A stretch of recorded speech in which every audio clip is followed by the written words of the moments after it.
Bienvenue dans les astuces d'Aloé, épisode 1.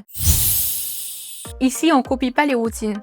On apprend à comprendre ses cheveux. On va commencer avec la porosité. On nous dit souvent qu'il faut tester la porosité avec le test du verre d'eau. Ce n'est pas un test qui reflète vraiment la santé du cheveu, l'état du cuticule. La porosité dépend souvent de l'état du cuticule, si vous avez fait beaucoup de chaleur, si vous avez eu des traitements chimiques ou sinon vos gestes quotidiens, vos habitudes quotidiennes. Il ne faut pas oublier que la cuticule, l'état de la cuticule peut évoluer dans le temps. Au lieu de chercher une étiquette, il faut observer votre cheveu. Il y a deux porosités. Une porosité faible, l'eau va rentrer difficilement dans le cheveu, mais quand elle y est rentrée, elle y reste. Et une porosité élevée.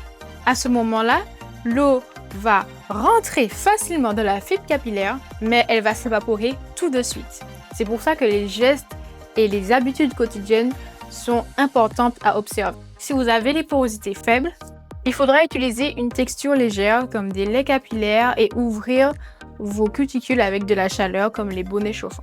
Et si vous avez une porosité élevée, là il faudra faire l'inverse. Fermer la cuticule. Donc on va la fermer avec des soins gainants et en scellant l'hydratation avec la chantilly ou de l'huile selon vos préférences. Lorsqu'on comprend son cheveu, on change notre routine et on l'adapte à son besoin.